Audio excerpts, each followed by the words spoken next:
Hai, terima kasih sudah klik video ini. Welcome to RL Chess, streamer catur nomor 1 di Indonesia. Teman-teman, lu berusia 16 tahun dan lu menghadapi pecatur kuat dunia. Bukannya takut, lu malah ngajak bertarung habis-habisan. Itulah yang mungkin terjadi dari game Title Tuesday Selasa kemarin antara Grandmaster muda 16 tahun dari Tiongkok, Tong Xiao, berhadapan dengan Hikaru Nakamura. Hikaru kalau menang jadi juara. Tapi mampukah dia melewati Grandmaster 16 tahun ini? Akurasinya gila-gilaan guys. Kita bahas dulu gamenya. Jangan lupa di like dulu, di share, dan di subscribe. Dan jangan lupa jadi langganan di channel ini kalau lu pengen jago main catur, karena gua kasih video eksklusif. Dan jangan lupa gabung ke RL Chess Academy, kelas online catur gua guys, untuk semua umur. Putih Tong Xiao. Ini format waktunya 5 menit ya, secara daring teman-teman. E4 dimainin, hitam E5. Putih kuda F3, hitam kuda ke petak C6, putih mainin gajah B5. Ruy Lopez opening. Kuda ke petak F6, putih lanjutkan dengan rokade. Teori yang populer, gajah ke petak E7. Nah, ini Berlin defense ya. Kemudian A6. Tapi kalau tanpa A6 ini disebut dengan Berlin defense. Jadi jangan kaget kalau misalkan hitam langsung makan pion E4. Itulah yang dilakukan oleh Hikaru Nakamura. Benteng ke petak E1, hitam kuda D6, putih ngambil pion di petak E5. Kasih gajah, tapi ini jebakan populer ya, makan C6, skakster. Jadi hitam gajah ke petak E7, putih gajah ke petak F1, hitam kuda makan kuda, putih benteng makan kuda, dan dilanjutkan dengan rokade. Putih D4, hitam kuda ke petak E8, putih C3, hitam D5.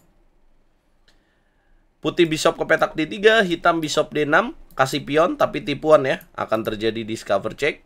Putih mundur benteng ke petak E1, hitam G6.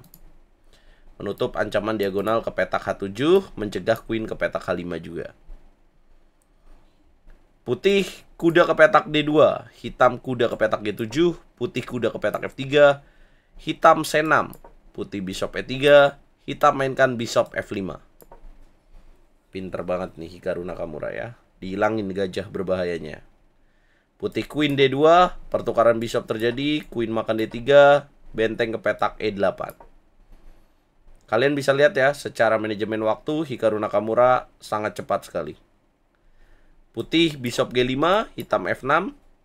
Pertukaran benteng terjadi, kuda makan benteng, kemudian putih gajah ke petak D2. Hitam kuda ke petak G7, putih benteng E1. Hitam queen D7, putih A4. Hitam benteng ke petak E8, langkah ke-22, putih G3. Raja F7, raja G2.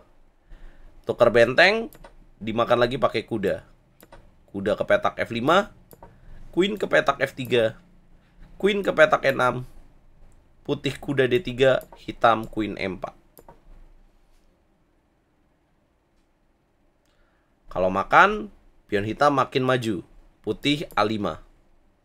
Hitam G5, mau G4, dicegah H3. Hitam H5. Nggak bisa dimakan ya, pin. Putih kuda E1, hitam raja E6. Sampai langkah ke-30 ini, kita bisa lihat ya. Secara posisi atau secara material dulu lah. Mungkin ini seimbang ya. Tapi secara posisi bisa dikatakan unggul tipis buat hitam. Kenapa? Karena buah hitam lebih aktif ya, sementara putih pasif. Tapi ini nggak gampang nih guys. Coba kita lanjutin dan coba kita lihat beberapa langkah lagi. Langkah 31, putih raja F1, hitam G4, makan lagi. Kali ini queen harus dimakan. Makan lagi pakai pion. Putih kuda C2, hitam C5. Makan. Langkah yang tepat ya, kalau nggak dimakan ini akan jadi pion yang lemah. Makan lagi.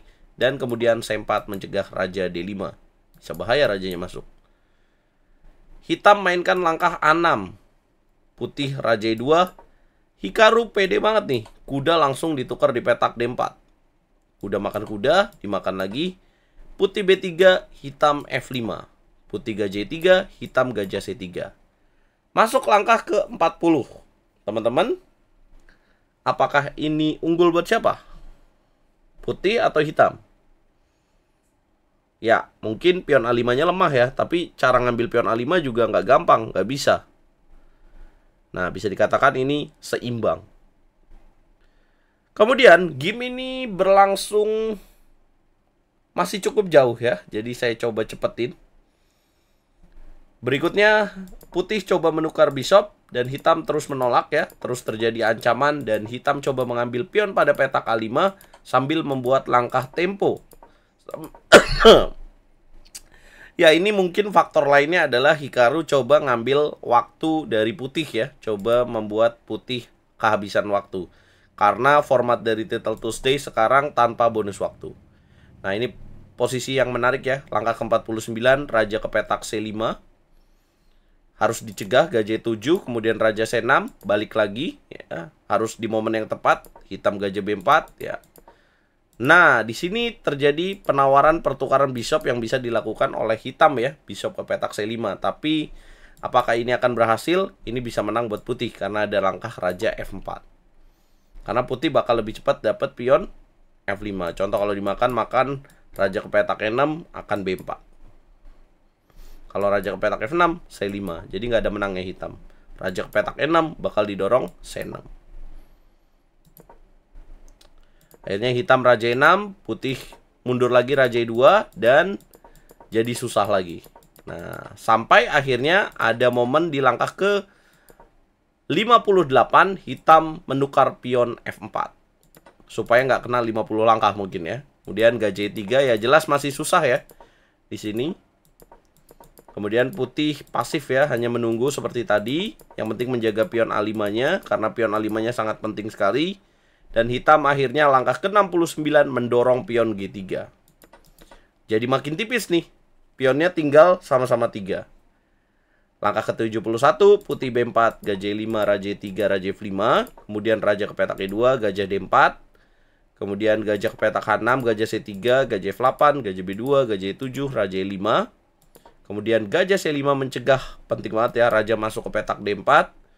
Hikaru gajah 3, putih raja E3. Kemudian cek, raja E2, raja E6. Ya, Tong Xiao yang berusia 16 tahun benar-benar sangat luar biasa ya. Sudah 79 langkah. Dia tidak miss move ya, tidak miss calculation. Dan kemudian dia mainkan gajah E3, langkah ke-80, menawarkan pertukaran. Jelas nggak mau, bakal kalah ya, gajah. Bakal kalah atau mungkin ya kalau dimakan remis ya teman-teman ya. Karena kekejar ya outside pawnnya. Ya contoh kalau B5 dimakan, kemudian makan lagi raja ke petak D5, bakal kekejar pionnya. Hikaru nggak mau, kalau mau remis mah dari tadi aja ya. Nah, dia coba mainin waktu di sini, tinggal sama-sama di bawah 30 detik. Nah, unggul waktu dia. Apakah bisa menang? Gajah D4, gajah E7, langkah ke-85, gajah F8, raja D7, diputar terus ya, digoyang terus, gajah C5. Nah, sampai akhirnya masuk ke momen krusial. Langkah ke 90 lebih ya, masuk ke 100 langkah akhirnya. Langkah ke 99 tepat di langkah ke 100. Ketika hitam gajah G5, kemudian putih raja E2. Hikaru menukar bishop, dimakan lagi. Raja F4, kemudian raja E2. I don't understand with Hikaru. Saya nggak ngerti apa yang ada di pikiran Hikaru. Ya, harusnya ini remis ya teman-teman. Apa langkah terbaik buat hitam dalam posisi ini guys? Ini basic endgame. Makanya kalau sekelas top Hikaru aja bisa salah. Dia malah mainin langkah E3. What? Ya jelas tidak merubah apapun. Mungkin mau raja E4, tapi dia lupa bahwa pion putih lebih cepat. Apa kuncinya? Ya udah, tinggal jalanin B5 aja ya. Kemudian raja ke petak E4, C5. Raja ke petak D5, ada langkah C6. Pawn break. Kalau dimakan, dorong pionnya. Atau makan lebih bagus ya, karena kalau dorong bakal kekejar. Kalau makan lagi C5 A7. Hikaru akhirnya memilih langkah raja ke petak D6, kemudian makan pion B7. Raja C7 dimakan, raja B8, ya udahlah. Tinggal sisa di bawah 5 detik. Ya, dengan kecepatan sinyal dari Tiongkok akhirnya di langkah 119 skakmat tercipta. Akurasi dari Tong Xiao 119 langkah, akurasinya 98,7%. Walaupun Hikaru udah 96,8%. Gila nggak tuh? Jadi kalau kita balik pada posisi yang penting, bukan E3 jalannya, tapi harusnya yes, Raja F5. Jadi ketika putih Raja E3, maka oposisi.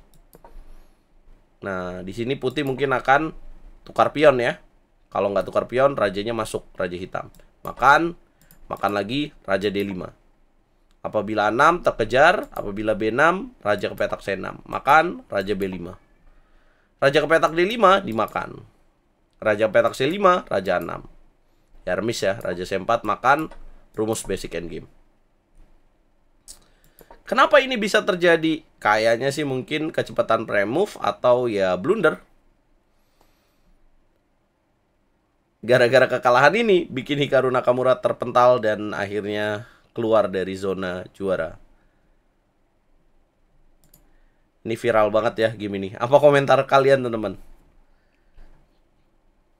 Jangan lupa like, share, komen, dan subscribe. Dan klasemen akhirnya yang juara adalah Alireza Firouzja. Kemudian peringkat 2 Ian Nepomniachtchi, peringkat 3 Ian Kitov Duda, Tong Xiao berhasil finish di peringkat keempat. Wah, jangan-jangan penggantinya Ding Liren nih. Kasih komentar terbaik lo guys.